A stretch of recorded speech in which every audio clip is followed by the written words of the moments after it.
Hi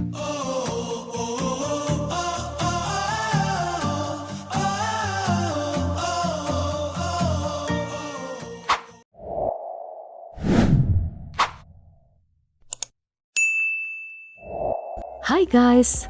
අද අපි ඇවිත් ඉන්නේ කෝට්ටේ තියෙන රැම්පාට් වෙට්ලන්ඩ් පාක් එකට. ඉතින් මේ පාක් එක තියෙන්නේ දියත උයන ළඟමයි. දියත උයනට යන වෙලාවක ඔයාලටත් පුළුවන් මේ රැම්පාට් වෙට්ලන්ඩ් පාක් එකට ගිහින් බලන්න. මේ පාක් එකට යන්න එක්කෙනෙක්ට ටිකට් එක වෙන්නේ රුපියල් 200ක් විතරයි.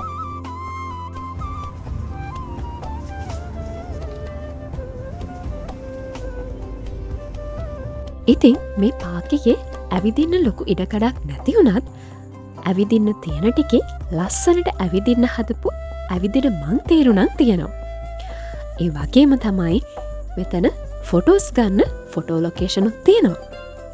ඉතින් කොළපාට පරිසරයට ආදරය කරන කොළපාට පරිසරයත් එක්ක ඉන්න කැමති ඔයාට නිදහසේ කාලය ගත කරන්න පුළුවන් තවත් ලස්සන පාක් එකක් තමයි රම්පාට් වෙට්ලන්ඩ් පාක් එක කියන්නේ.